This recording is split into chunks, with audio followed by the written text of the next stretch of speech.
അസ്സലാമു അലൈക്കും വറഹ്മത്തുള്ളാഹി. ബിസ്മില്ലാഹിർ റഹ്മാനിർ റഹീം. അൽഹംദുലില്ലാഹി റബ്ബിൽ ആലമീൻ. ഹംദൻ കസീറൻ ത്വയ്യിബൻ മുബാറകൻ. അഊദു ബില്ലാഹി മിനശ് ശൈത്വാനിർ റജീം. ബിസ്മില്ലാഹിർ റഹ്മാനിർ റഹീം. യാ അയ്യുഹല്ലദീന ആമനു തഖുല്ലാഹ ഹഖ്ക തുഖാതി വലാ തമൂതുന്ന ഇല്ലാ വഅൻതും മുസ്ലിമൂൻ. ഏറെ ബഹുമാനമുള്ള സഹോദരന്മാരെ, സഹോദരികളെ, അള്ളാഹുവിൻ്റെ നിയമങ്ങളും നിർദ്ദേശങ്ങളും ജീവിതത്തിൽ പാലിച്ച് പരമാവധി അള്ളാഹുവിനെ സൂക്ഷിച്ച് ജീവിക്കണം എന്ന് സ്വന്തത്തോടും നിങ്ങൾ ഓരോരുത്തരോടും പ്രത്യേകമായി ഓർമ്മപ്പെടുത്തുകയാണ്, ഉപദേശിക്കുകയാണ്. പരിശുദ്ധ റമളാനിലെ ഏറ്റവും അവസാന സമയങ്ങളിലൂടെയാണ് നമ്മൾ കടന്നു പോകുന്നത്. നമ്മുടെയൊക്കെ മനസ്സിൽ നമ്മൾ ചെയ്തിരിക്കുന്ന ഇബാദത്തുകൾ സ്വീകരിക്കാനും അള്ളാഹുവിൻ്റെ അടുക്കൽ നമ്മൾ ചെല്ലുമ്പോൾ റിയാൻ എന്ന് പറഞ്ഞ കവാടത്തിലൂടെ സ്വർഗത്തിൽ പ്രവേശിക്കണം എന്നുള്ള ഒരു താല്പര്യത്തോടുകൂടിയുള്ള പ്രാർത്ഥനയും സദാസമയവും ഉണ്ടാവണം എന്നാണ് ഈ ഒരു അവസാന സന്ദർഭത്തിൽ സൂചിപ്പിക്കുവാനുള്ളത്. അതോടൊപ്പം തന്നെ അടുത്ത ഒരു വർഷം ഇതേ രൂപത്തിൽ നമുക്ക് ഇങ്ങനെയൊക്കെ കൂടിയിരിക്കാനും ഇബാദത്തുകളിലൊക്കെ സജീവമാവാനും ഒക്കെയുള്ള ആരോഗ്യത്തിന് വേണ്ടിയിട്ടൊക്കെ പ്രത്യേകമായിട്ട് എല്ലാവരും പ്രാർത്ഥിക്കുകയും വേണം. അപ്പോൾ ഞാൻ കഴിഞ്ഞ ഒരു കുവൈത്ത് യാത്രയിൽ അവിടുത്തെ ഒരു ആരോഗ്യ പ്രവർത്തകനായിട്ട് ഇങ്ങനെ സംസാരിച്ചപ്പോൾ അദ്ദേഹം വളർന്നു വരുന്ന തലമുറയുടെ ആരോഗ്യ വിഷയത്തെ സംബന്ധിച്ച് വളരെ ഗൗരവമായിട്ട് നമ്മളെ ബോധ്യപ്പെടുത്തുകയുണ്ടായി. അദ്ദേഹം കുറേ സംഗതികൾ പറഞ്ഞപ്പോൾ എനിക്ക് പേടി മീൻസ് എന്ന് വെച്ചാൽ ഒരു വിഷമം പോലെ തോന്നി.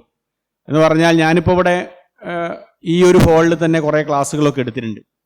അപ്പം ഇനി മുന്നോട്ടുള്ള നമ്മുടെ കാലത്ത് നമുക്ക് അങ്ങനെയുള്ള ഒരു ആരോഗ്യം ഉണ്ടായിക്കൊള്ളണമെന്നില്ല എന്നാണ് അദ്ദേഹം പറയുന്നത്. കുറേ കാരണങ്ങൾ അദ്ദേഹം പറഞ്ഞു. അതിൽ പ്രത്യേകമായിട്ട് അദ്ദേഹം പറഞ്ഞതെന്ന് വെച്ചാൽ ഈ കുഴഞ്ഞു വീണ് മരിക്കുന്ന ആളുകളുടെ എണ്ണമൊക്കെ പൊതുവെ കൂടി വരികയാണ് എന്നാണ് പറയുന്നത്. ഒരുപാട് കാരണങ്ങൾ അദ്ദേഹം നിരത്തുകയുണ്ടായി. അപ്പോൾ ഞാനത് വിശദീകരിക്കാനല്ല. അപ്പോൾ ഈ ആരോഗ്യം എന്നുള്ളത് പ്രധാനപ്പെട്ട ഒരു സംഗതിയാണ്. ഇപ്പോൾ നമ്മുടെ മാഷ് നമ്മുടെ ഈ പ്രസ്ഥാനത്തിന് വേണ്ടിയിട്ട് ഒരുപാട് ഓടി നടന്ന ഒരു വലിയ മനുഷ്യനാണ്. ഇപ്പോൾ പൂനൂരൊക്കെ വരുമ്പം അദ്ദേഹത്തിൻ്റെയൊക്കെ സാന്നിധ്യം ഇല്ലാതെ വരുമ്പോൾ പ്രയാസം ഉണ്ടാവാറുണ്ട്. അല്ലാഹു അദ്ദേഹത്തിന് ആരോഗ്യം നൽകി അനുഗ്രഹിക്കുമാറാവട്ടെ എന്ന് പ്രാർത്ഥിക്കണം. പരസ്പരമുള്ള ഈ ഒരു ആരോഗ്യത്തിന് വേണ്ടിയിട്ടുള്ള പ്രാർത്ഥന പ്രധാനപ്പെട്ട ഒരു വിഷയമാണ് എന്ന് പ്രത്യേകമായിട്ട് സൂചിപ്പിക്കുകയാണ്. അപ്പോൾ നമ്മുടെയൊക്കെ ജീവിതത്തിൽ നമ്മൾ ഒരുപാട് കാലം ഇങ്ങനെ ഓടണം, പ്രസംഗിക്കണം എന്നൊക്കെ ആഗ്രഹമുള്ള ആൾക്കാരാണ്. പക്ഷെ അള്ളാഹുവിൻ്റെ ഈ ആരോഗ്യം ഏത് രൂപത്തിലാണ് നമുക്ക് നൽകുക എന്ന് പറയാൻ സാധ്യമല്ല. അതാണ് ഞാൻ ആമുഖമായിട്ട് നിങ്ങളുടെ ശ്രദ്ധയിലേക്ക് പെടുത്തിയത്. അപ്പോൾ നിങ്ങൾ ഒരു വിഷയം ഇവിടെ നൽകിയിട്ടുണ്ട്. ആ വിഷയം എന്താണെന്ന് വെച്ചാൽ നമ്മുടെ ഈ റമളാനിലൊക്കെ നമ്മൾ ലഭിച്ചിരിക്കുന്ന ഈ ഒരു ചൈതന്യം അതെന്നും നിലനിർത്താൻ വേണ്ടിയിട്ട് നമ്മൾ ശ്രമിക്കണം എന്നുള്ളതാണ്. അപ്പോൾ ഞാൻ ഈ വിഷയവുമായി ബന്ധപ്പെട്ട് ഇങ്ങനെ നോക്കിയപ്പോൾ നബി സല്ലല്ലാഹു അലൈഹി വസല്ലം എപ്പോഴും നടത്തുന്ന ഒരു പ്രാർത്ഥന ഉണ്ട്, എല്ലാ സമയത്തും നടത്തുന്ന പ്രാർത്ഥന. യാ മുഖല്ലിബൽ ഖുലൂബ് സബ്ബിത്ത് കൽബി അലാ ദീനിക്. ഈ മനസ്സിനെ എങ്ങനെ മാറ്റിമറയ്ക്കുന്നവനെ, എൻ്റെ മനസ്സിനെ നീ എപ്പോഴും നിന്റെ ഈ ഒരു ആദർശത്തിൽ, സത്യത്തിൽ നീ എപ്പോഴും ഉറപ്പിച്ചു നിർത്തണമേ എന്ന് അദ്ദേഹം എപ്പോഴും പ്രാർത്ഥിക്കാറുണ്ട് എന്നാ. അപ്പൊ അനുചരന്മാരത് കേട്ടപ്പോൾ ഒരിക്കൽ നബി സല്ലല്ലാഹു അലൈഹി വസല്ലമയോട് ചോദിച്ചു, റസൂലേ ആമന്നാ ബിക, നിങ്ങളിൽ ഞങ്ങൾ നന്നായിട്ട് വിശ്വസിക്കുന്നുണ്ടല്ലോ, വബിമാ ജിഅ്ത ബിഹി, നിങ്ങൾ കൊണ്ടുവന്നതിലൊക്കെ ഞങ്ങൾക്ക് വിശ്വാസമുണ്ട്, നിങ്ങളുടെ കൂടെയാണ് ഞങ്ങൾ ജീവിക്കുന്നത്, പിന്നെ ഞങ്ങളിങ്ങനെ ഒരു പേടി ഉണ്ടാവണോ? ഈ ദീനിൽ ഞങ്ങൾ എപ്പോഴും ഉണ്ടാവൂലേ, എല്ലാ സന്ദർഭത്തിലും ഞങ്ങളിങ്ങനെ ഉറച്ചിക്കൂലേ, അപ്പൊ ഞങ്ങൾ എന്തിനാണ് ഇങ്ങനെ യാ മുഖല്ലിബൽ ഖുലൂബ് സബ്ബിത്ത് കൽബി അലാ ദീനിക് എന്നിങ്ങനെ പ്രാർത്ഥിക്കുന്നത് എന്തിനാണ് എന്ന് ചോദിച്ചപ്പോൾ നബി സല്ലല്ലാഹു അലൈഹി വസല്ലം അവരോട് പറഞ്ഞു, നിങ്ങൾ എൻ്റെ കൂടെ നിൽക്കുകയാണെങ്കിലും, നിങ്ങൾ ഈമാനുള്ള ആൾക്കാരുടെ കൂടെയാണ് എപ്പോഴും നിൽക്കുന്നതെങ്കിലും, എപ്പോഴും ഉത്ബോധനം കേൾക്കുന്നവരാണെങ്കിലും, സ്ഥിരമായി ക്ലാസ് പങ്കെടുക്കുന്നവരാണെങ്കിലും ഒക്കെ തന്നെ നിങ്ങളും പ്രാർത്ഥിക്കണം ഈ പ്രാർത്ഥന എന്നാണ്. യാ മുക്കല്ലിബൽ ഖുലൂബ് സബ്ബിത്ത് കൽബി അലാ ദീനിക്. ഇന്ന് നബി സല്ലല്ലാഹു അലൈഹി വസല്ലം അവരോട് പറഞ്ഞു, ഇന്നൽ ഖുലൂബ ബൈന ഇസ്ബഅൈൻ മിൻ അസാബി അല്ലാ. ഈ അള്ളാന്റെ 2 വിരലുകൾക്കിടയിലാണ് മനുഷ്യന്റെ മനസ്സുള്ളത്. അതിന് ഒരുപാട് വ്യാഖ്യാനങ്ങളൊക്കെ ഉണ്ട്. യുക്കല്ലിബുഹ കൈഫ യശാഅ. അവൻ ഉദ്ദേശിക്കുന്ന സമയത്ത് ആ മനസ്സിനെ അള്ളങ്ങ് മാറ്റും. അപ്പൊ അത് മാറ്റി കിട്ടാക്കാൻ വേണ്ടിയിട്ട് എപ്പോഴും പരമാവധി ലൈവായിട്ട് നിർത്താൻ വേണ്ടിയിട്ട് പ്രാർത്ഥിക്കാൻ പ്രവാചകൻ സല്ലല്ലാഹു അലൈഹി വസല്ലം വളരെ ഗൗരവമായിട്ട് ആ കൂടിയിരുന്ന 916നോടാണ് പറയുന്നത്. അവിടെ കൂടിയിരുന്ന ആൾക്കാരോടാണ് പറയുന്നത്, നിങ്ങൾ എപ്പോഴും ഈ പ്രാർത്ഥന നടത്തണം. അതിന് നമുക്കുള്ള ഒരു പാഠം എന്താണെന്ന് ചോദിച്ചാൽ, നമ്മളും ഈ പ്രാർത്ഥന എന്ത് ചെയ്യണം, എപ്പോഴും നടത്തിക്കൊണ്ടേ ഇരിക്കണം. ഞാൻ എപ്പോഴും പറയുന്ന ഒരു ചെറിയൊരു ഉദാഹരണമുണ്ട്. ഞാൻ ദയാപുരം എന്ന് പറഞ്ഞൊരു ക്യാമ്പസിൽ ഒരു 5-6 കൊല്ലം അവിടെ വർക്ക് ചെയ്തിരുന്നു. അപ്പോൾ അവിടെ വർക്ക് ചെയ്ത സമയത്ത് അവിടെ ഖുതുബ പറയുന്ന ഒരാളുണ്ട്, നന്നായിട്ട് ഖുതുബ പറയും. ഇന്ത്യയിലെ ലോകത്തുള്ള NIT-ൽ ആ ഏക മലയാളിന്റെ പുസ്തകം, അയാളെ പുസ്തകം മാത്രമാണ് പഠിപ്പിക്കുന്നത്. ഒരു മലയാളി എഴുതിയ ഒരു പുസ്തകമുണ്ട്. ഒരു മലയാളിന്റെ പുസ്തകം മാത്രമേ NIT പഠിപ്പിക്കുന്നുള്ളൂ. NIT എന്ന് പറഞ്ഞാൽ നമുക്ക് എല്ലാവർക്കും അറിയാം, നാഷണൽ ഇൻസ്റ്റിറ്റ്യൂട്ട് ഓഫ് ടെക്നോളജിയാണ്. അതൊരു പടർന്നു പന്തലിച്ച് കിടക്കുന്ന ഒരു വലിയ സ്ഥാപനമാണ്. ബ്രില്യൻ്റ് ആയ കുട്ടികൾ മാത്രം പഠിക്കുന്ന ഒരു സ്ഥാപനം കൂടിയാണ് ആ സ്ഥാപനം. ആ സ്ഥാപനത്തിൽ പഠിക്കുന്ന കുട്ടികൾ പഠിക്കുന്ന ഒരു പാഠപുസ്തകത്തിന്റെ രചയിതാവാണ് അദ്ദേഹം. KK മുഹമ്മദ് സുല്ലമിന്റെ ശിഷ്യനാണ് അദ്ദേഹം. അപ്പൊ അദ്ദേഹം വെള്ളിയാഴ്ചകളിൽ അവിടെ ദയാപുരം ക്യാമ്പസിൽ പഠിപ്പിക്കുന്ന അധ്യാപകന്മാരാണ് അവിടെ ഖുതുബ നടത്തുക. പക്ഷെ അവരാരും ഇല്ലെങ്കിലൊന്നും പേടിയൊന്നുമില്ല. കാരണം വെച്ചാൽ അദ്ദേഹം ആ ഖുതുബ നടത്തിക്കൊള്ളും. എല്ലാ വെള്ളിയാഴ്ചയും രാവിലെ വന്നിട്ട് അദ്ദേഹം ക്ലീനിങ്ങും അനുബന്ധ കാര്യങ്ങളൊക്കെ അദ്ദേഹമാണ് ചെയ്യുക. ടോയ്ലറ്റ് ക്ലീൻ ചെയ്യാൻ പോലും ഇമാമിനെ സമ്മതിക്കൂല. ലേണിംഗ് ക്ലാസ്സിലൊക്കെ വളരെ ആക്റ്റീവായിട്ട് അദ്ദേഹം പങ്കെടുക്കുകയൊക്കെ ചെയ്യും. അപ്പൊ ആ മനുഷ്യൻ ഇപ്പോൾ യുക്തിവാദികളുടെ ഒരു നേതാവാണ്. യുക്തിവാദികളുടെ ആശയങ്ങൾ പ്രചരിപ്പിക്കുന്ന ഒരു കേരളത്തിലെ അറിയപ്പെടുന്ന ഒരു നേതാവാണ്. അദ്ദേഹത്തോട് ഒരിക്കൽ സംസാരിക്കണം എന്ന് പറഞ്ഞപ്പം അദ്ദേഹം ആരാണ് വരുന്നത് എന്ന് ചോദിച്ചപ്പോൾ അങ്ങനെ ഫൈസൽ മാഷാണ്, ഇവിടെയുള്ള സ്കൂളിലുള്ള ഫൈസൽ മാഷാണ്. അപ്പോൾ അദ്ദേഹം ചോദിച്ചൊരു ചോദ്യം, അദ്ദേഹത്തിന് PhD ഉണ്ടോ എന്നാണ് ചോദിച്ചത്. PhD ഉണ്ടേ മാത്രമേ ഞാൻ അദ്ദേഹത്തോട് സംസാരിക്കുള്ളൂ എന്നാണ് പറഞ്ഞത്. എന്ന് പറഞ്ഞാൽ പള്ളിയിൽ നിരന്തരമായി ഖുതുബ നടത്തുന്ന, ആരാധനാകർമ്മങ്ങളിൽ ജാഗ്രത ഉള്ള, സുബഹിക്ക് 2ാം ക്ലാസ്സിലും 3ാം ക്ലാസ്സിലും പഠിക്കുന്ന 3 മക്കളെയും വണ്ടിയിൽ കയറ്റി ഉറക്കത്തുനിന്ന് 2ാം ക്ലാസ്സിലെയും 3ാം ക്ലാസ്സിലെയും ഒക്കെ മക്കളെ പിടിച്ച് പള്ളിയിലേക്ക് കൊണ്ടുവരണമെങ്കിൽ ആ ഒരു ഐറ്റിങ്ങൾ ഉറക്കം നമുക്ക് എല്ലാവർക്കും അറിയാലോ. അങ്ങനെ പിടിച്ച് പള്ളിയിലേക്ക് കൊണ്ടുവരുന്ന ആ മനുഷ്യൻ, ഞാൻ ആ മനുഷ്യൻ എന്ന് പറഞ്ഞ ആ വ്യക്തിയെ കേന്ദ്രീകരിക്കാൻ വേണ്ടിയിട്ട് ഞാൻ പറഞ്ഞതല്ല. ആ മനുഷ്യൻ പറയാണ്, ഇനി എനിക്ക് എല്ലാ കാലവും നോമ്പാണ്. പരസ്യമായിട്ടാണ് ഭക്ഷണം കഴിക്കുക നോമ്പിനൊക്കെ. എല്ലാ കാലവും നോമ്പാണ് എന്നാണ് പറയുന്നത്.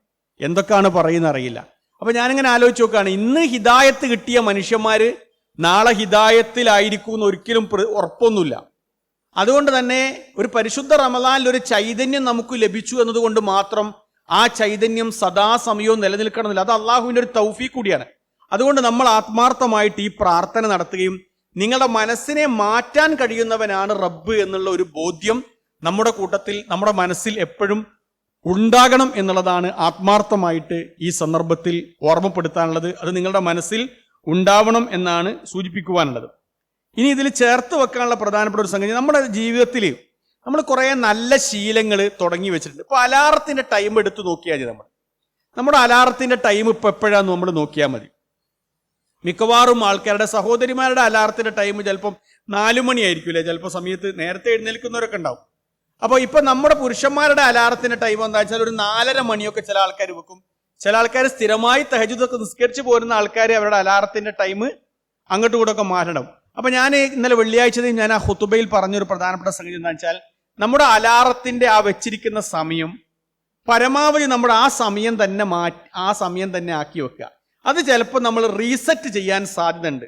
എപ്പോന്നറിയോ, നമ്മുടെ ശവ്വാൽ അമ്പിളി കണ്ട് പിറ്റേ ദിവസം അന്ന് രാത്രി നമ്മൾ പെരുന്നാളൊക്കെ ആഘോഷിച്ച് രാത്രി നമ്മൾ കിടക്കുന്ന സമയത്ത് നമ്മുടെ അലാറത്തിൻ്റെ ആ ടൈം നമ്മൾ റീസെറ്റ് ചെയ്യാൻ സാധ്യത ഉണ്ട് അല്ലേ? സാധ്യത ഉണ്ട് എന്നാണ് എനിക്ക് തോന്നുന്നത്. അങ്ങനെ കുറച്ച് ചെറുപ്പക്കാരെന്നോട് പറഞ്ഞു സാധ്യത ഉണ്ട്. അപ്പൊ ഞാൻ പറയുന്നത് വെച്ചാൽ ഇപ്പൊ 4 മണിയാ വെച്ചെങ്കിൽ ഒരു 4:30 വെച്ചാൽ മതി എന്നാണ് എനിക്ക് തോന്നുന്നത്. എങ്കിൽ പോലും ഒരു 3 റക്അത്തോ 5 റക്അത്തോ നമുക്ക് എന്ത് ചെയ്യാൻ കഴിയും? ആ തഹജ്ജുദ് എന്ന് പറഞ്ഞ നമസ്കാരം നമുക്ക് നിർവഹിക്കാൻ കഴിയും. അത് നമ്മുടെ ജീവിതത്തിലെ ഏറ്റവും വലിയ ഒരു സൗഭാഗ്യമായിരിക്കുന്ന കാര്യത്തിൽ സംശയം. ഇത് നിന്ന് കിട്ടുക എന്നുള്ളത്. ഇപ്പൊ നമ്മുടെ ചില പള്ളിയിൽ നമ്മൾ പോകുമ്പോൾ, ഇപ്പോൾ ഈ സുബൈക്ക് നല്ല ആൾക്കാരുണ്ട്, ഇതിൽ കിട്ടിയിരിക്കുന്ന ഈ ഊർജം കൊണ്ട് എന്ന് പറഞ്ഞാൽ റമളാനിൽ കിട്ടിയിരിക്കുന്ന ഊർജം കൊണ്ട് കഴിഞ്ഞ ഒരു 5 വർഷം മുമ്പുള്ള ഒരു റമളാനിൽ കിട്ടിയ ഊർജം കൊണ്ട് ഇപ്പോഴും സജീവമായിക്കൊണ്ട് സുബൈ ജമാഅത്തിന് പള്ളിയിൽ വരുന്ന കുറച്ച് ആൾക്കാരുണ്ട്. അപ്പൊ അവര് നമ്മൾ സ്ഥിരമായിട്ട് ഇങ്ങനെ വരുന്ന കണ്ടപ്പോൾ ജീവിതത്തിൽ അങ്ങനെ ജമാഅത്ത് നമസ്കാരത്തിൽ പങ്കെടുക്കാത്ത അദ്ദേഹമൊക്കെ സ്ഥിരമായിട്ട് വരുന്നത് കണ്ടപ്പോൾ നമ്മൾ ചോദിച്ചപ്പോൾ പറഞ്ഞൊരു പ്രധാനപ്പെട്ട മറുപടി എന്താ അറിയോ? ഒന്നുമില്ല, റമളാനിൽ കിട്ടിയിരിക്കുന്ന ആത്മീയമായ ചൈതന്യം എനിക്ക് അവസാനം വരെ നിലനിർത്താൻ കഴിഞ്ഞു എന്നുള്ളതാണ്. അതൊരു തൗഫീഖാണ്. ആ തൗഫീഖിന് വേണ്ടിയിട്ട് നമ്മൾ ആത്മാർത്ഥമായിട്ട് പ്രാർത്ഥിക്കുകയും അത് നിലനിർത്താൻ വേണ്ടി കഠിനാധ്വാനം ചെയ്യുകയാണ് എങ്കിൽ അള്ളാഹു നമുക്ക് നൽകിയിരിക്കുന്ന ഒരു വലിയ തൗഫീഖ് തന്നെയാണ് എന്ന് നമുക്ക് മനസ്സിലാക്കാൻ കഴിയും. അതിന് പ്രവാചകൻ സല്ലല്ലാഹു അലൈഹി വസല്ലം പറഞ്ഞ ഒരു ഹദീസുണ്ട്. നബി സല്ലല്ലാഹു അലൈഹി വസല്ലം പറഞ്ഞു, നിങ്ങളുടെ മനസ്സ് എപ്പോഴും ശാന്തമാവാൻ, സമാധാനം കിട്ടാൻ നിങ്ങൾക്കൊരു വഴി ഞാൻ പറഞ്ഞുതരാം.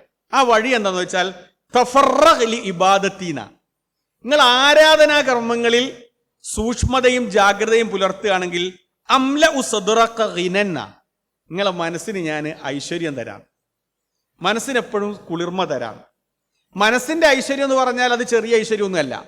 മാനസികമായിട്ട് നമ്മൾ ടെൻഷൻ അനുഭവിച്ചുകൊണ്ട് ജീവിക്കുന്ന ഒരുപാട് ആൾക്കാരെ നമുക്ക് കാണാൻ കഴിയും. എത്ര സമ്പത്തുണ്ടെങ്കിലും ശരി, ഭൗതികമായിരിക്കുന്ന ഒരുപാട് വിഭവങ്ങൾ നമുക്കുണ്ടെങ്കിലും ശരി, മനസ്സിനൊരു സുഖം ഉണ്ടായിക്കൊള്ളുന്നില്ല. പക്ഷെ പ്രവാചകൻ സല്ലല്ലാഹു അലൈഹി വസല്ലം പറഞ്ഞു, നിങ്ങൾ ഇതുവരെയുള്ള ആ ഒരു ജാഗ്രത ആരാധനാ കർമ്മങ്ങളിൽ നിങ്ങൾ പുലർത്തുകയാണെങ്കിൽ നിങ്ങൾക്ക് ഞാൻ എപ്പോഴും എന്ത് ചെയ്യാ? ഐശ്വര്യം തരാം. വ അസുദ്ദു ഫഖറക, നിന്റെ ദാരിദ്ര്യം ഞാൻ എന്ത് ചെയ്യാ? തടഞ്ഞു നിർത്തി തരാം. ദാരിദ്ര്യം അല്ലാണ്ട് എന്ന് പറഞ്ഞാൽ അത് മാനസികമായ ഒരു ഐശ്വര്യമാണ്, അല്ലാണ്ട് മറ്റൊന്നും അതിൽ ഉൾപ്പെടും. മൊത്തത്തിൽ നിന്റെ ജീവിതത്തിൽ ഒരു സംതൃപ്തിയും സമാധാനവും നിനക്ക് കിട്ടും. എന്ത്? ഈ ആരാധനാ കർമ്മങ്ങളിൽ നീ കൃത്യത പാലിച്ചാൽ. ഉദാഹരണങ്ങൾ ആലോചിച്ച് നോക്കി. പള്ളിയിലേക്കുള്ള ജമാഅത്ത് ഇല്ലാത്തൊരു സാഹചര്യം ഉണ്ടായിരുന്നു നമുക്ക്. പക്ഷെ നമ്മൾ 5 നേരവും ജമാഅത്തിന് പള്ളിയിൽ പോകാൻ ശ്രമിക്കുന്നു. അവിടെ പ്രവാചകൻ പറഞ്ഞു, നിങ്ങൾ വീട്ടിൽ നിന്ന് ഒളു എടുത്തിട്ട് പള്ളിയിലേക്ക് പോവുകയാണെങ്കിൽ നിങ്ങൾ വലത്തെ കാലം എടുത്തു വെക്കുമ്പം നിങ്ങളുടെ ജീവിതത്തിൽ ചെയ്തു പോയിരിക്കുന്ന പാപങ്ങൾ അള്ളാഹു നിങ്ങൾക്ക് മായ്ച്ചു തരും. നിങ്ങൾ ഇടത്തെ കാലം എടുത്തു വെക്കുമ്പം നിങ്ങളുടെ പദവികൾ അള്ളാഹു ഉയർത്തി തരും. അത് മനസ്സിന് കിട്ടുന്ന ഒരു കുളിർമ വെറുതെ അല്ല. ഇപ്പൊ കോഴിക്കോട് നഗരത്തിലെ ഒരു തിരക്ക് പിടിച്ച കച്ചവടക്കാരനുണ്ട്. അയാൾ അദ്ദേഹത്തിന്റെ പൈസ വാങ്ങിയിടുന്ന വലിപ്പിന്റെ മുമ്പിൽ മൊയ്തീൻ പള്ളിയിലെ ജമാഅത്തിന്റെ ടൈമാണ് എഴുതി വെച്ചത്. കച്ചവട സ്ഥാപനത്തിൽ എത്ര തിരക്കുണ്ടെങ്കിലും ഒരു തൊഴിലാളിനെ പിടിച്ചിട്ട് അയാൾ അവിടെ ഇരുത്തിയിട്ട് അദ്ദേഹം ആ ജമാഅത്തിന് പങ്കെടുക്കും. ആ പള്ളിയിൽ നമ്മൾ ജമാഅത്തിന് പോയാൽ പള്ളിയിൽ സ്ഥിരമായിട്ട് അദ്ദേഹത്തെ കാണുന്നുണ്ട്. അപ്പൊ അദ്ദേഹത്തിന്റെ ജീവിതത്തെ പറ്റി വ്യക്തിപരമായിട്ട് എനിക്ക് കൂടുതൽ അടുത്തറിയുന്ന ഒരാളാണ് ഞാൻ. എനിക്കറിയാം ജീവിതത്തിന്റെ എല്ലാ മേഖലകളിലും സൂക്ഷ്മത പാലിക്കുകയും കച്ചവടത്തിന്റെ വിഷയത്തിലും സൂക്ഷ്മത പാലിക്കുകയും ആരാധനാ കർമ്മങ്ങളുടെ വിഷയത്തിൽ സൂക്ഷ്മത പാലിക്കുകയൊക്കെ ചെയ്യുന്നതുകൊണ്ട് തന്നെ അദ്ദേഹം എപ്പോഴും പങ്കുവെക്കുന്ന ഒരു കാര്യം എന്താ വെച്ചാൽ ടെൻഷൻ ഇല്ലാതെ ജീവിക്കാൻ കഴിയുന്നു എന്നുള്ളതാണ്. ഒരു ടെൻഷനില്ല. ആരാധനാ കർമ്മങ്ങളിൽ ഏർപ്പെടുന്ന മനുഷ്യന്മാർക്ക് നിങ്ങൾക്ക് എന്ത് നൽകാം? ഐശ്വര്യം തരാം. ഇനി അതിന്റെ അടുത്ത ഭാഗം നോക്കുക, ആ ഹദീസിന്റെ 2ാമത്തെ ഭാഗം, വ ഇല്ലാ തഫ്അൽ, നീ അങ്ങനെ ഒന്നും ചെയ്യാണ്ട് വീണ്ടും ഇങ്ങനെ തിരക്കിലേക്ക് തന്നെ പോവുക. ഈ പരിശുദ്ധ റമളാനിൽ കിട്ടിയിരിക്കുന്ന ആത്മീയ ചൈതന്യത്തെ ഉപയോഗപ്പെടുത്തിയോ അതിൽ കിട്ടിയിരിക്കുന്ന മൈലേജ്, അതിൽ കിട്ടിയിരിക്കുന്ന ഊർജ്ജം ഉപയോഗപ്പെടുത്താതെ ഈ വീണ്ടും നിന്റെ തിരക്കിലേക്ക് പോവുകയാണെങ്കിൽ മലഅത്തു യദൈക ശുഗലൻ, നിനക്ക് എപ്പോഴും നിനക്കൊരു തിരക്ക് മാത്രമേ ഉണ്ടാവുകയുള്ളൂ. വലം അസുദ് ഫഖറക, നിനക്കൊട്ട് ദാരിദ്ര്യോട്ട് പോവുകയില്ല, നിനക്ക് ഞാനോട്ട് ഐശ്വര്യം തരികയില്ല. പക്ഷെ നീ എപ്പോഴും തിരക്കാരനായിരിക്കും.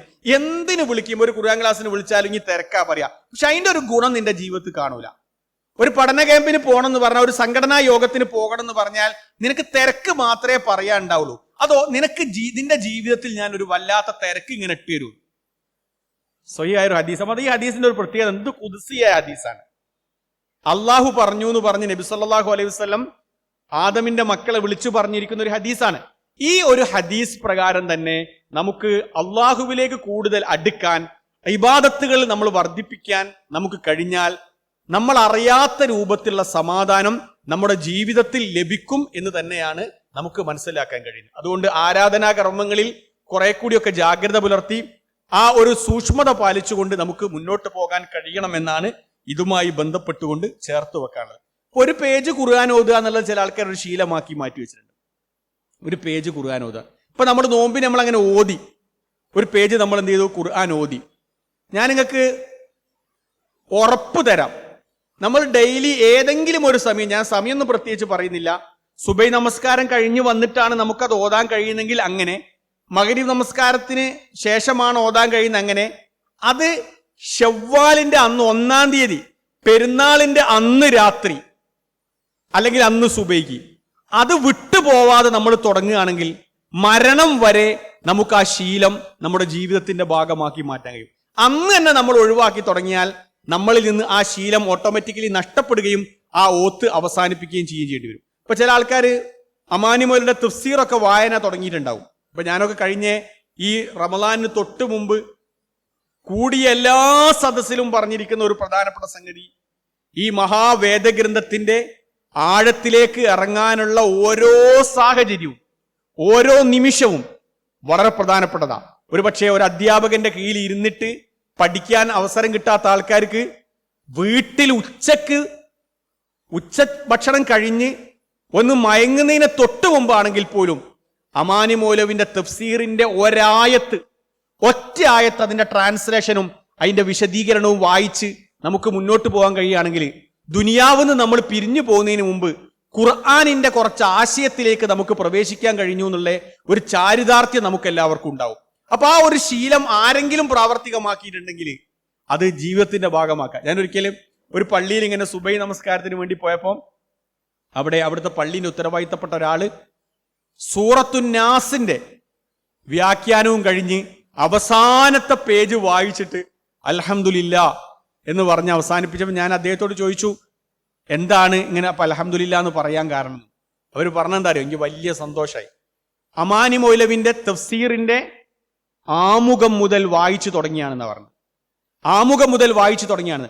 വർഷങ്ങളായിട്ട് സുബഹി നമസ്കാരത്തിന് ശേഷം 2, 3, 4, 5 ആയത്തുകൾ അതിന്റെ തഫ്സീർ വായിച്ചിട്ട് അതിലുള്ളിരിക്കുന്ന ആശയം മനസ്സിലാക്കാൻ ഈ പള്ളിയിലെ കുറഞ്ഞ ആളുകൾക്ക് വരെ അവസരം കിട്ടി. ഞാനിതപ്പോ അതിന്റെ അവസാനത്തിലേക്ക് പ്രവേശിച്ചു എന്നാണ്. അങ്ങനെ ഒരു ശീലം നമ്മുടെ ജീവിതത്തിലേക്ക് വന്നു കഴിഞ്ഞിട്ടുണ്ടെങ്കിൽ അത് നിർത്താതെ നമുക്ക് മുന്നോട്ട് കൊണ്ടുപോകാൻ പറ്റുകയാണെങ്കിൽ മരണപ്പെട്ടു പോകുന്ന സമയത്ത് പോലും നമുക്ക് വലിയൊരു സംതൃപ്തിയും സമാധാനവും നമ്മുടെ ജീവിതത്തിൽ ഉണ്ടാവുകയും നമുക്ക് കൂടുതൽ അള്ളാഹുവിലേക്ക് അടുക്കാൻ കഴിഞ്ഞു എന്ന് നമുക്ക് പറയാൻ കഴിയുകയും ചെയ്യുന്നതാണ് ഈ വിഷയത്തിന്റെ ഒരാമുഖം എന്നുള്ള അർത്ഥത്തിൽ നിങ്ങളുടെ ശ്രദ്ധയിലേക്ക് പെടുത്താനുള്ളത്. ഞാൻ കൂടുതലൊന്നും പരത്തി പറയുന്നില്ല, 1-2 പോയിന്റ് കൂടി പറഞ്ഞുകൊണ്ട് ഞാൻ അവസാനിപ്പിക്കാം. പിന്നെ നമുക്ക് നോമ്പ് കൊണ്ട് കിട്ടിയിരിക്കുന്ന പ്രധാനപ്പെട്ട ഒരു മൂല്യമുണ്ട്. എന്താന്ന് വെച്ചാൽ തെക്കുവയാണ്. ഒരുപാട് വിഷയത്തിൽ നമുക്ക് തെക്കുവ കിട്ടിയിട്ടുണ്ട്. ആ തെക്കുവ എന്ന് പറഞ്ഞത് എന്താണെന്ന് എല്ലാവർക്കും അറിയാം. തെക്കുവ എന്ന് പറഞ്ഞു കഴിഞ്ഞാൽ ശരിക്ക് ഒരു കല്ലും മുള്ളുമുള്ള ഒരു സ്ഥലത്തൂടെ നമ്മൾ വണ്ടി ഓടിച്ചു പോകുമ്പോൾ അല്ലെങ്കിൽ നടന്നു പോകുമ്പോൾ ആ മുള്ളുള്ള കല്ലുള്ള ആ സ്ഥലത്ത് നമ്മൾ എത്തുമ്പോൾ നമ്മൾ ആ കാലെടുത്ത് വെക്കുമ്പോൾ നേരെ നല്ല സ്ഥലത്തൂടെ നമ്മൾ നടന്നു പോകുമ്പം കാല് വെച്ച മാതിരി നമ്മൾ ഒരിക്കലും തന്നെ ഈ കല്ലും മുള്ളും ഉള്ള സ്ഥലത്ത് നമ്മൾ കാല് വെക്കൂല. ഒന്നുകൂടി ജാഗ്രത പുലർത്തും. ഒരു നല്ല വഴിയിലൂടെ നമ്മൾ നടന്നു പോകുമ്പോൾ നേരെ നടന്നു പോകും. പിന്നെ നമ്മളൊരു ചളിവെള്ളമുള്ള ഒരു സ്ഥലത്തെത്തിയാല്, ഒരു കുണ്ടെത്തിയാല് പിന്നെ നേരത്തെ നടന്ന അതേ സ്പീഡിൽ നമ്മൾ ആ കുണ്ടിലേക്കും ചളിവെള്ളത്തിലേക്കും നടക്കൂല. ഒന്ന് ജാഗ്രത പുലർത്തും. സത്യത്തിൽ അതായിരുന്നു തഖ്വ. നമ്മൾ ബോധപൂർവമായ ശ്രമം നിങ്ങളും ഞാനും നടത്തി. എന്തെന്നറിയോ, ഒരുപാട് വിഷയത്തിൽ സൂക്ഷ്മത പാലിക്കാൻ നമ്മൾ ശ്രമിച്ചു. പ്രിയപ്പെട്ടവരെ, ആ സൂക്ഷ്മത അതേപടി നിലനിർത്താൻ പറ്റുകയാണെങ്കിൽ അത് വലിയൊരു തൗഫീഖാണ്. ഒരു ചെറിയ ഉദാഹരണം മാത്രം പറയാം.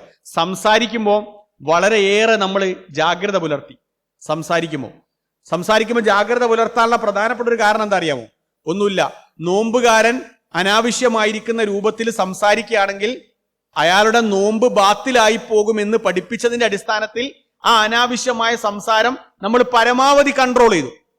ആ പരമാവധി കൺട്രോൾ എന്ന് പറഞ്ഞ ഒരു കാര്യം കിട്ടാൻ വേണ്ടിയിട്ട് നമ്മൾ ശ്രമിക്കുകയും അനാവശ്യമായ സംസാരങ്ങളിൽ നിന്ന് നമുക്ക് മാറി നിൽക്കാൻ പറ്റുകയും ചെയ്യുന്ന ഒരു തഖ്വാ ബോധം അവിടെ നമുക്ക് ഉണ്ടാവേണ്ടതുണ്ട്.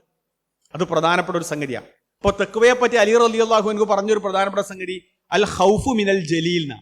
സട്ടാവിനെ സംബന്ധിച്ചുള്ള ഒരു ഭയം നിങ്ങളുടെ ജീവിതത്തിൽ വന്നിട്ട് നിങ്ങൾ തിന്മകളിൽ നിന്ന് പരമാവധി മാറി നിൽക്കാൻ നിങ്ങൾ തയ്യാറാണെങ്കിൽ ഈ നോമ്പിൽ നിന്നും നമുക്കൊരുപാട് ഊർജം കിട്ടിയിട്ടുണ്ട് എന്ന് മനസ്സിലാക്കാൻ കഴിയും. അവിടെ നേരത്തെ അബ്ബാസ് മൗലവി സംസാരിച്ചപ്പം കുറെ സംഗതികൾ പറഞ്ഞില്ലേ, അവിടെ എല്ലാ സ്ഥലത്തും നമുക്ക് എത്രമാത്രം ജാഗ്രത പുലർത്താൻ കഴിയുമെന്ന് എനിക്കറിയില്ല. പക്ഷെ ഒരു ചെറിയ സൂക്ഷ്മത ആ വിഷയത്തിൽ പാലിക്കാൻ നമുക്ക് പറ്റുകയാണെങ്കിൽ ഈ നോമ്പിൽ കിട്ടിയിരിക്കുന്ന ചൈതന്യം എനിക്ക് നിലനിർത്താൻ പറ്റി എന്ന് പറയാൻ കഴിയും. അപ്പൊ സാധാരണയായിട്ട് ഒരു മരണപ്പെട്ടു പോയിരിക്കുന്ന ഒരു മനുഷ്യന്റെ തഹ്സിയത്തിന് വേണ്ടി പോയ സമയത്ത് ആ ബാപ്പാന്റെ ജാഗ്രത, സൂക്ഷ്മത ആ മകൻ പറഞ്ഞു തന്നത് നമുക്കൊക്കെ വലിയൊരു മാതൃകയായി. ജീവിതത്തിൽ വലിയൊരു മാതൃകയായി. അദ്ദേഹം ഡെയിലി അപ്ഡേഷൻ ആണല്ലോ സാമ്പത്തിക കാര്യത്തിൽ, ഡെയിലി സൂക്ഷ്മത പാലിച്ചു വെക്കുന്ന. ഞാൻ എത്ര പൈസ ആരുകൾക്ക് കൊടുക്കാനുണ്ട്, എനിക്ക് എത്ര പൈസ കിട്ടാനുണ്ട് എന്നുള്ളത് അയാൾ കൃത്യമായിട്ട് രേഖപ്പെടുത്തി വെക്കും. കൃത്യമായി രേഖപ്പെടുത്തി, ഡെയിലി രേഖപ്പെടുത്തും. എന്നിട്ട് മകനത് പറഞ്ഞും കൊടുക്കൂന്ന് പറഞ്ഞു. അത് നമ്മൾ ചെയ്യാറില്ല സാധാരണ, അത് പറഞ്ഞും കൊടുക്കുക. അപ്പൊ എങ്ങനെയാണത് ബാപ്പാക്ക് കിട്ടിയത്? ബാപ്പാക്ക് എങ്ങനെയാ കിട്ടിയത്? ബാപ്പ സാമ്പത്തിക വിഷയത്തിൽ വളരെയേറെ സൂക്ഷ്മത പാലിക്കുന്ന ആളാണ്. ഈ നോമ്പിൽ നിന്ന് നമുക്ക് ലഭിക്കേണ്ട വലിയൊരു സൂക്ഷ്മത പാഠമാണ് എനിക്ക് തോന്നുന്നത്. ലഅല്ലക്കും തത്തഖൂൻ എന്ന് പറഞ്ഞ ആ ഭാഗത്തിൽ വരേണ്ട ഒരു ഭാഗമാണ് സാമ്പത്തികമായിരിക്കുന്ന സൂക്ഷ്മത. അത് എഴുതി വെക്കുക, അത് കുടുംബക്കാരോട് ചർച്ച ചെയ്യുക. ഞാൻ അഥവാ മരണപ്പെട്ടു പോയി കഴിഞ്ഞാൽ അത് മയ്യത്ത് നമസ്കാരത്തിന് മുമ്പ് തന്നെ അതിനൊരു തെർത്തീബ് ഉണ്ടാക്കണം എന്ന് പറയാം. അയാൾ മരണപ്പെട്ടു പോയ സന്ദർഭത്തിൽ അയാളുടെ പുസ്തകത്തിന്റെ പിൻഭാഗത്ത് അയാൾ കൊടുക്കാനുള്ള പണം എടുത്തു മാറ്റിവെച്ച്, കിട്ടാനുള്ള പൈസ മുഴുവനും ഒരു ഭാഗത്തും കൊടുക്കാനുള്ള പൈസ ഒരു ഭാഗത്തും മുഴുവനും രേഖപ്പെടുത്തി അദ്ദേഹത്തിന്റെ ആ ബാക്കി പൈസ എടുത്ത് ഡയറിക്ക് പിൻഭാഗത്ത് സൂക്ഷിച്ചു വെച്ചുകൊണ്ടാണ് ദുനിയാവെന്ന് അദ്ദേഹം യാത്ര പോയത്. അത് അദ്ദേഹത്തിന്റെ ഒരു സൂക്ഷ്മതാബോധമാണ് എന്ന് പറഞ്ഞാൽ അത് പരിശുദ്ധ റമളാനിലൂടെ നമുക്ക് നേടിയെടുക്കേണ്ട, അല്ലെങ്കിൽ തഖ്വയിലൂടെ നമ്മൾ നേടിയെടുക്കേണ്ട, തഖ്വയിലൂടെ നമുക്ക് ജീവിതത്തിൽ പ്രകടമായിട്ട് കാണേണ്ട പ്രധാനപ്പെട്ട ഒരു ഗുണമായിട്ട് എനിക്ക് തോന്നുകയാണ്. അപ്പൊ അതും നമ്മുടെ ജീവിതത്തിൽ ഒരു പരിധി വരെ നമുക്കിവിടെ കിട്ടിയിട്ടുണ്ട്. അത് ഉപയോഗപ്പെടുത്താൻ വേണ്ടി നമ്മൾ പ്രത്യേകമായി ശ്രദ്ധിക്കണം എന്നാണ് ഓർമ്മപ്പെടുത്താനുള്ളത്. പിന്നെ വിശുദ്ധ ഖുർആന്റെ കാര്യങ്ങൾ ഞാൻ പറഞ്ഞു. വിശുദ്ധ ഖുർആന്റെ ഒരായത്ത് ഞാൻ പാരായണം ചെയ്തു, ഞാൻ അതിന്റെ ആശയം മനസ്സിലാക്കി. എന്റെ ജീവിതവുമായിട്ട് അതിന് എത്രമാത്രം ബന്ധമുണ്ട്. വൽ അമലു ബിത്തൻസീൽ, ഖുർആനുമായിട്ടുള്ള എന്റെ ജീവിതത്തെ എനിക്ക് എത്രമാത്രം ബന്ധപ്പെടുത്താൻ പറ്റിയിട്ടുണ്ട് എന്നുള്ളത് ഏറ്റവും പ്രസക്തമായിരിക്കുന്ന ഒരു ഭാഗമാണ്. ഖുർആനിലെ ആയത്തുകൾ നമ്മൾ ധാരാളമായിട്ട് ഇങ്ങനെ ഓതിപ്പോകുന്നു. ആ ആയത്തുകൾ എന്നെ പിടിച്ചു കുലുക്കിയിരിക്കുന്ന ആയത്തേത് പ്രധാനപ്പെട്ട ഒരു സംഗതിയാണ്. ഒരുപാട് കാലമായിട്ട് ഞാൻ ഇവിടെ മജാലിസുൽ ഖുർആൻ വരുന്നു. ഒരുപാട് കാലമായിട്ട് വെള്ളിയാഴ്ച ഞാൻ ഖുതുബകൾ കേൾക്കുന്നു. ലേണിംഗ് ക്ലാസ്സിൽ ഞാൻ പോയിരിക്കുന്നു. വീട്ടിൽ നിന്ന് ഖുർആന്റെ സന്ദേശം കേൾക്കുന്നു. വെളിച്ചം പരീക്ഷയ്ക്ക് എഴുതിയിട്ട് 100-ൽ 100 മാർക്ക് ഞാൻ വാങ്ങുന്നു. എനിക്ക് ഈ ഖുർആനിന്റെ ആയത്തുകൾ എന്റെ ജീവിതവുമായിട്ട് എന്തുമാത്രം ബന്ധമുണ്ടായി എന്നുള്ളത് ഏറ്റവും പ്രധാനപ്പെട്ട ഒരു ഭാഗമാണ്. അതുകൊണ്ടായിരിക്കും അലി റളിയല്ലാഹു അൻഹു വൽ അമലു ബിത്തൻസീൽ, വിശുദ്ധ വേദഗ്രന്ഥമായ ഖുർആനുമായി ബന്ധപ്പെട്ട് നിങ്ങളുടെ ജീവിതത്തെ നിങ്ങൾ ക്രമീകരിക്കണം എന്ന് പറയാനുള്ള പ്രധാനപ്പെട്ട കാരണം. ലൻ തനാലുൽ ബിർറ ഹത്താ തുൻഫിഖു മിമ്മാ തുഹിബ്ബൂൻ എന്ന ഒരായത്ത് അവതരിപ്പിച്ചപ്പോഴേക്ക് സ്വഹാബിമാർക്ക് മാറ്റമുണ്ടാവാനുള്ള കാരണം ആ ഖുർആന് എന്റെ ജീവിതവുമായിട്ട് വല്ലാത്ത ഒരു ബന്ധം ഉണ്ട് എന്ന് പറയാം. വയംനഊനൽ മാഊൻ എന്ന് പറഞ്ഞ ആയത്തിന്റെ അർത്ഥം ഖുർആൻ ലേണിംഗ് സ്കൂളിൽ നിന്ന് കേട്ട് ഉടനെ തന്നെ വീട്ടിൽ പോയിട്ട് പരോപകാര വസ്തുക്കൾ മുഴുവനും എടുത്ത് പുറത്തു വെച്ച് ആര് വീട്ടിലേക്ക് വന്നാലും ഇതെടുത്ത് കൊടുക്കണം എന്ന് പറയാനുള്ള ഒരു മനസ്സുണ്ടായത് ഖുർആൻ അയാളുടെ ജീവിതത്തിൽ സ്വാധീനമുണ്ടാക്കി എന്നുള്ളതാണ്. ഇത് വലിയൊരു വിഷയമാണ്. അപ്പൊ എന്താണ് എന്റെ ജീവിതത്തിൽ മാറ്റമുണ്ടായത് എന്ന് ചോദിച്ചാൽ ഇന്ന കാര്യങ്ങളൊക്കെ ഒരു ചേഞ്ച് എന്റെ ജീവിതത്തിൽ ഉണ്ടായി എന്ന് പറയുമ്പോഴാണ് പരിശുദ്ധ റമളാൻ നമ്മുടെ ജീവിതത്തിൽ മാറ്റമുണ്ടായി എന്ന് പറയുന്നത്. വൈലുല്ലിൽ മുത്തഫിഫീൻ എന്ന ആയത്ത് കേട്ട് ആശയം മനസ്സിലായപ്പോൾ തന്റെ കച്ചവടത്തിൽ ഇതുവരെ കാണിച്ചിരുന്ന കൃത്രിമത്വം മാറ്റി ഒരു സത്യസന്ധനായ കച്ചവടക്കാരനായിട്ട് മാറാൻ കഴിഞ്ഞു എന്നുള്ളത് അദ്ദേഹത്തിന്റെ ജീവിതത്തിൽ ഖുർആനും നോമ്പും വരുത്തിയിരിക്കുന്ന ഒരു വലിയ പരിവർത്തനത്തിന്റെ കഥയാണ് അദ്ദേഹത്തിന് ഒരുപാട് പറയാനുള്ളത്. അപ്പൊ വൽ അമലു ബി തൻസീൽ എന്ന് പറഞ്ഞ ഒരു ഭാഗവും ഇതിൽ ഏറ്റവും പ്രധാനപ്പെട്ട ഒരു സംഗതിയാണ്. പിന്നെ അവിടെ 3ഉം 4ഉം പറഞ്ഞത് വൽ ഖനാഅത്തു ബിൽ ഖലീൽ, ഉള്ളതിൽ തൃപ്തിപ്പെടാനുള്ള ഒരു മനസ്സ്. അൽഹംദുലില്ലാ, ഞാൻ നേരത്തെ ഇവിടെ സൂചിപ്പിച്ച രൂപത്തിൽ ഞാൻ ഇപ്പോഴുള്ള നല്ലൊരു മാനസികാവസ്ഥയിലാണ്.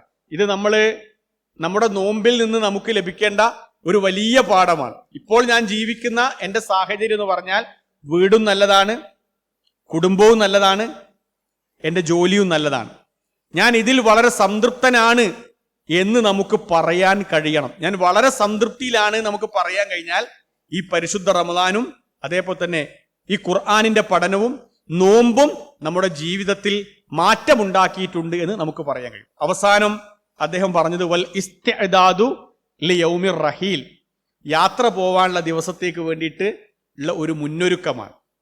യാത്ര പോവാനുള്ള ദിവസത്തേക്ക് വേണ്ടിയുള്ള ഒരു മുന്നൊരുക്കം. ഞാൻ പറഞ്ഞു, കഴിഞ്ഞ റമദാനിൽ നമ്മോടൊപ്പം ഉണ്ടായിരുന്ന ആളുകൾ ഇന്നില്ല. അടുത്ത റമദാനിൽ എത്ര ആളുകൾ എന്ന് നമുക്ക് ആർക്കും പറയാനും സാധ്യമല്ല. പക്ഷെ അതുകൊണ്ട് തന്നെ ഈ ഒരു യാത്രാവേളയിൽ ഞാൻ ഏത് സമയത്തും തിരിച്ചു പോകാൻ റെഡിയാണ് എന്നുള്ള ഒരു ബോധ്യത്തോടുകൂടി നമ്മുടെ ജീവിതത്തെ നമുക്ക് ക്രമീകരിക്കാൻ കഴിഞ്ഞാൽ നോമ്പ് നമ്മുടെ ജീവിതത്തിൽ വലിയ മാറ്റങ്ങൾക്ക് കാരണമുണ്ടായിട്ടുണ്ട് എന്ന് നമുക്ക് പറയാൻ കഴിയും. എത്രയോ കുറെ കേട്ടു എന്നുള്ളതല്ല, എൻ്റെ ജീവിതവുമായിട്ട് എന്തുമാത്രം മാറ്റം ഈ വിഷയത്തിൽ ഉണ്ടായിട്ടുണ്ട് എന്നുള്ളതാണ് ഏറ്റവും പ്രസക്തമായിരിക്കുന്ന ഒരു ഭാഗം. അത് നമ്മുടെ എല്ലാവരുടെയും മനസ്സിൽ ഉണ്ടാവണം എന്ന് ഓർമ്മപ്പെടുത്തുകയാണ്. ഇനി അവസാനത്തെ ഒരു ഭാഗം എന്താന്ന് വെച്ചാൽ, ലാസ്റ്റ് ഭാഗം എന്താന്ന് വെച്ചാൽ, നമ്മുടെ ഈ ഒരു പ്രവർത്തനങ്ങളുടെ സ്വീകാര്യത ഏറ്റവും പ്രധാനപ്പെട്ട ഒരു സംഗതിയാണ്. ഇപ്പൊ കുറെ കർമ്മങ്ങളൊക്കെ നമ്മൾ ചെയ്തു. ഈ കർമ്മങ്ങൾ അള്ളാഹുവിന്റെ അടുക്കൽ സ്വീകാര്യമാവണം. അതിന് പ്രധാനപ്പെട്ട ഒരു ഭാഗം ഈ തഖ്വ തന്നെയാണ്. ആദം നബി അലൈഹി സ്വലാത്തു വസ്സലാമിന്റെ 2 മക്കൾ ഒരു നേർച്ച നടത്തിയതിനെ പറ്റി ഖുർആൻ പറയുന്നുണ്ടല്ലോ. ആ നേർച്ച നടത്തിയിട്ട് ഒരാളുടെ നേർച്ച സ്വീകരിക്കുകയും മറ്റേ ആളുടെ നേർച്ച സ്വീകരിക്കപ്പെടാതെ പോവുകയും ചെയ്തു. ആരുടെ നേർച്ചയാണോ സ്വീകരിച്ചത് അയാളോട് നേർച്ച സ്വീകരിക്കപ്പെടാതെ പോയ ആള് പറഞ്ഞു, നിന്നെ ഞാൻ കൊല്ലും. അപ്പൊ നേർച്ച സ്വീകരിച്ച ആള് പറയുന്നത്, നീ എന്നെ കൊല്ലാൻ വേണ്ടി കൈ നീട്ടിയാലും ഞാൻ നിന്നെ കൊല്ലാൻ വേണ്ടി കൈ നീട്ടൂല. ഇയാൾക്ക് തഖ്വ കിട്ടി. എന്നിട്ട് അവസാനം ഖുർആൻ ആയത്ത് അവസാനിപ്പിക്കുന്നത്, തീർച്ചയായും അള്ളാഹു കർമ്മങ്ങൾ സ്വീകരിക്കുക തഖ്വയുള്ള ആളുകളിൽ നിന്നാണ്. ഇത് തുടർന്ന് അങ്ങോട്ടുണ്ടാകേണ്ട ഒരു കാര്യമാണ്. നമ്മുടെ നോമ്പ് സ്വീകരിക്കാൻ, നമ്മുടെ ദാനധർമ്മം സ്വീകരിക്കാൻ, നമ്മുടെ ബാക്കിയുള്ള പുണ്യകർമ്മങ്ങളൊക്കെ സ്വീകരിക്കാനുള്ള പ്രധാനപ്പെട്ട ഒരു മാനദണ്ഡമാണ് ഈ തഖ്വ. ഈ തഖ്വ ബോധം നമുക്കുണ്ടായാൽ നമ്മുടെ കർമ്മങ്ങൾ മൊത്തത്തിൽ അള്ളാഹു സ്വീകരിക്കും. ഒരാൾക്ക് എന്തെങ്കിലും ഒരു സാമ്പത്തികമായ സഹായം നൽകിക്കഴിഞ്ഞാൽ അത് വലത് കൈ കൊടുത്തത് ഇടത് കൈ അറിയരുത് എന്നുള്ളതാണ് പ്രധാനപ്പെട്ട ഒരു ഭാഗം. അത് സ്വീകാര്യതയുടെ ഏറ്റവും പ്രധാനപ്പെട്ട ഒരു മാനദണ്ഡമാണ്. ഇപ്പൊ സുന്നത്ത് നിസ്കാരങ്ങളിൽ ഏറ്റവും കൂടുതൽ കൂലി തഹജ്ജുദ് നമസ്കാരത്തിനാണെന്ന് പറയാൻ കാരണം എന്ന് വെച്ചാൽ കുറച്ചുകൂടി അതിനൊരു സീക്രസി ഉണ്ട്, ഒരു രഹസ്യ സ്വഭാവമുണ്ട്. ആരാധനാ കർമ്മങ്ങളിൽ തന്നെ ഏറ്റവും കൂടുതൽ കൂലി നോമ്പിനാണെന്ന് പറയാൻ കാരണം എത്ര ആളുകൾക്ക് നോമ്പുണ്ട് എന്ന് പറയാൻ കഴിയില്ല. കാരണം അതൊരു രഹസ്യ സ്വഭാവം കുറച്ചുകൂടി ഉണ്ട്.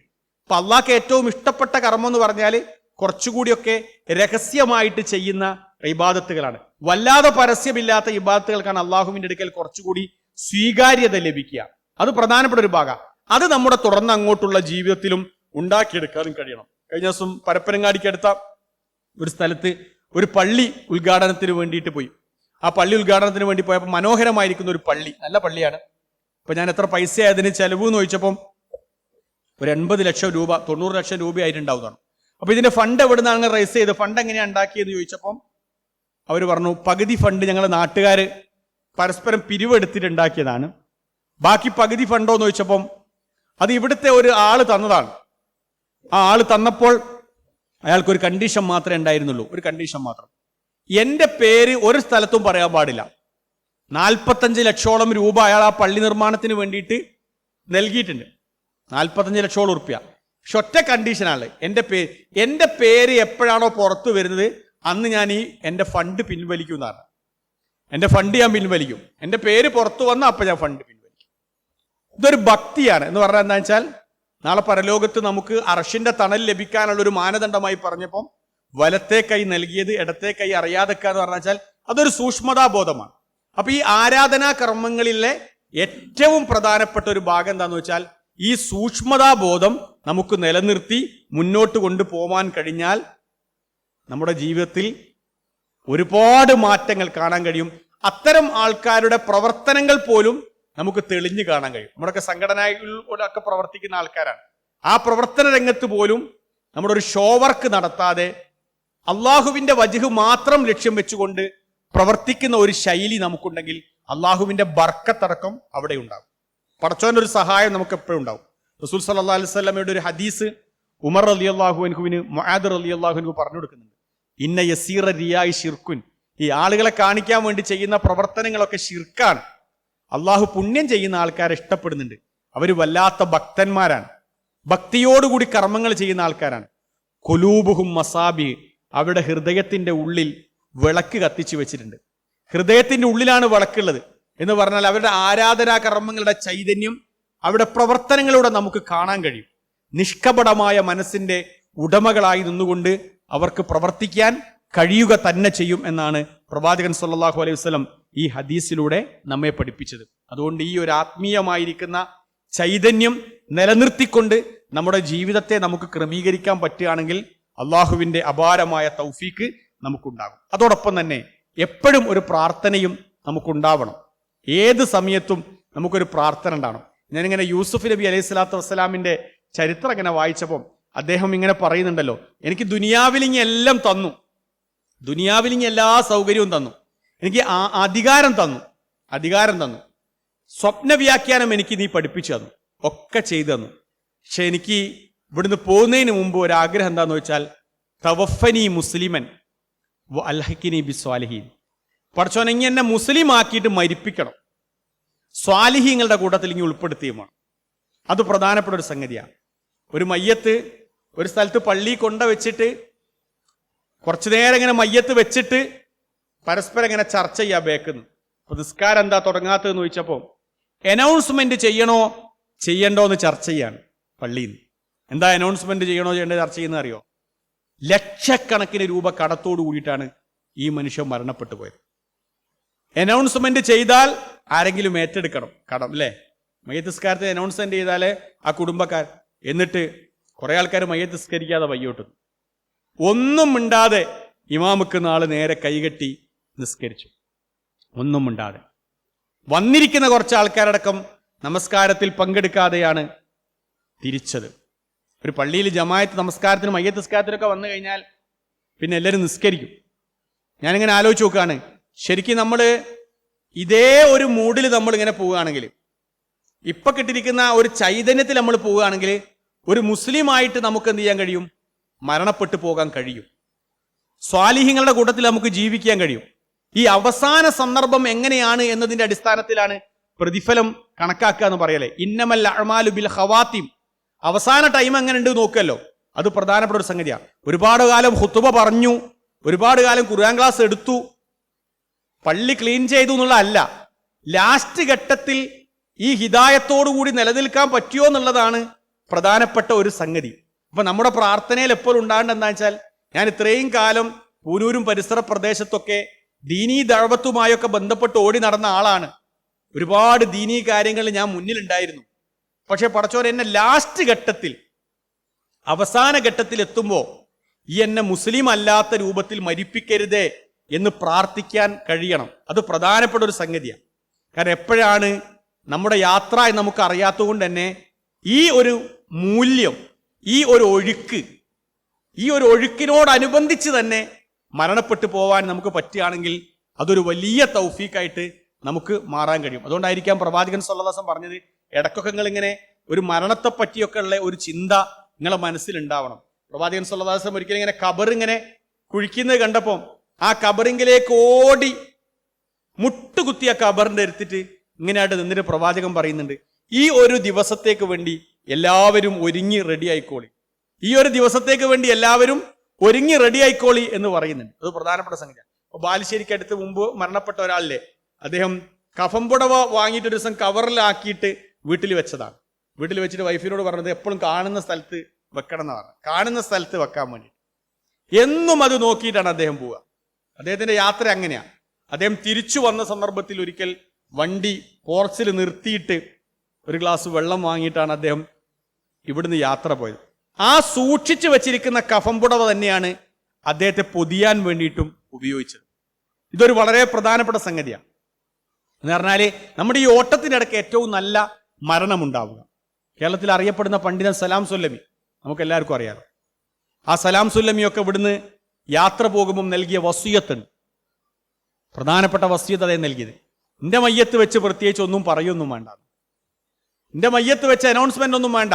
എന്താ കാരണം? ഞാൻ പോകുന്നതിന്റെ മുമ്പ് എല്ലാം റെഡിയാക്കി വെച്ചിട്ടുണ്ട്, എല്ലാം റെഡിയാണ്. സഹോദരിമാരൊക്കെ ഇപ്പൊ സാമ്പത്തികമായിട്ട് വലിയ കാര്യങ്ങൾ ചെയ്യുന്ന ആൾക്കാരാ.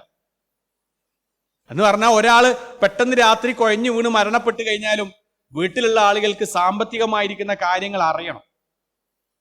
ഒരു കച്ചവടക്കാരനുണ്ട്, അയാൾ രാത്രി എന്നും ഒരു കോൾ ചെയ്യും. അയാൾ എന്തിനാ കോൾ ചെയ്യുന്നറിയോ? അയാൾ ദേഷ്യക്കാരനാണ്. രാത്രി കോൾ ചെയ്തെന്ന് വെച്ചാൽ അയാള് ഉപഭോക്താക്കളോടൊക്കെ ഇടയ്ക്ക് തെറ്റിപ്പറയും പോലെ, ദേഷ്യം പിടിക്കും പോലെ, ഓവറായിട്ട് എന്താ പറഞ്ഞാൽ. എന്നിട്ട് അയാൾക്ക് അപ്പം തന്നെ മനസ്സിലാകുമ്പോൾ ഞാൻ ചെയ്തു പോയ തെറ്റാണ്. പക്ഷെ രാത്രി ഉറങ്ങുന്നതിന് മുമ്പ് ഒരു ചുരുങ്ങിയത് 5 കോൾ ഡെയിലി ചെയ്യാനുണ്ടാവും. 5 കോൾ. അതെന്തിനാ 5 കോൾ ഡെയിലി ചെയ്യുന്നത്?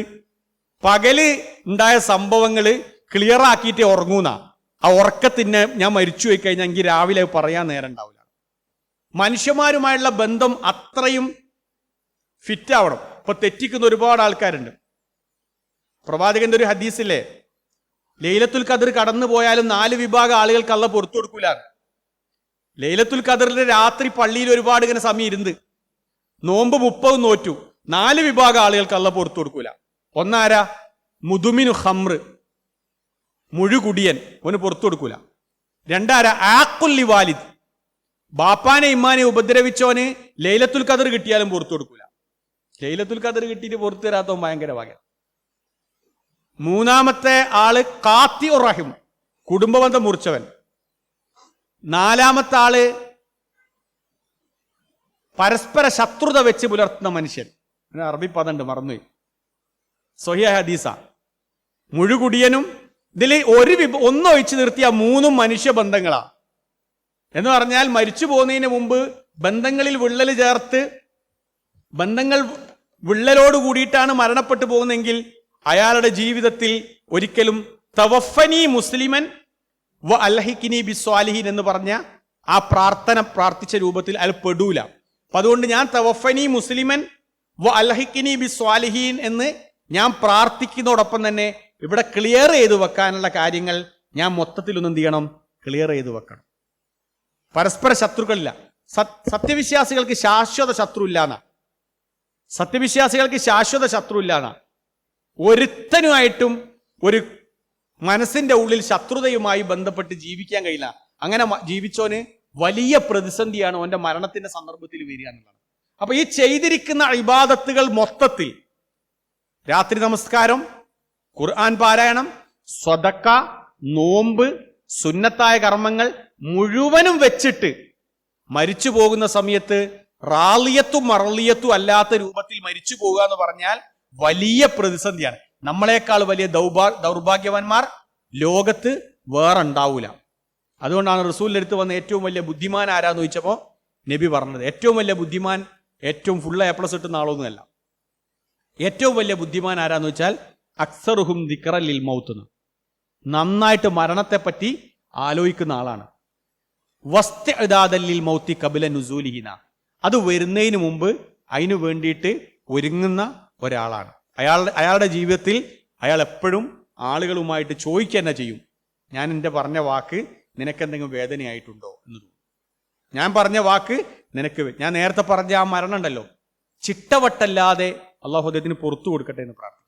ചിട്ടവട്ടല്ലാതെ സാമ്പത്തികമായ കാര്യങ്ങൾ കൈകാര്യം ചെയ്തിട്ട് ഇനിയും എനിക്ക് കുറച്ചുകൂടി കാലം അവിടെ ഉണ്ടാകും എന്നുള്ള പ്രതീക്ഷയിൽ ജീവിതത്തെ വലിച്ച് നീട്ടിക്കൊണ്ടുപോയിരിക്കുന്ന ആൾക്കാരാണ്. പക്ഷെ അവരുടെയൊക്കെ ജീവിതത്തിൽ പലതും സംഭവിക്കാനുണ്ട് എന്നുള്ള ബോധ്യം നമുക്കെപ്പോഴും ഉണ്ടാവണം എന്നാണ് ഇതുമായി ചേർത്ത് വെച്ചുകൊണ്ട് സൂചിപ്പിക്കുവാനുള്ളത്. അപ്പോൾ ഏത് സന്ദർഭത്തിലും നമ്മുടെ ആരോഗ്യം ക്ഷയിച്ചു പോകുമെന്നും നമ്മുടെ ഇതേ രൂപത്തിൽ നമുക്കെപ്പോഴും സജീവമാവാൻ കഴിയില്ല എന്നും ബോധ്യമാവുകയും തളർന്നു കിടക്കുന്ന ആളുകളെ സംബന്ധിച്ച് എപ്പോഴും ചിന്തയുണ്ടാവുകയും എൻ്റെ ആരോഗ്യത്തെയും എൻ്റെ ആയുസ്സിനെയും ആത്മാർത്ഥമായിട്ട് ഞാൻ വിനിയോഗിക്കുമെന്നും എത്ര കാലം എനിക്ക് ഇതേപോലെ ജമായത്തിൽ പള്ളിയിലേക്ക് പോകാൻ കഴിയും എന്നറിയില്ല, എത്ര കാലം സംഘടനാ പ്രവർത്തനം നടത്താൻ കഴിയുമെന്ന് അറിയില്ല.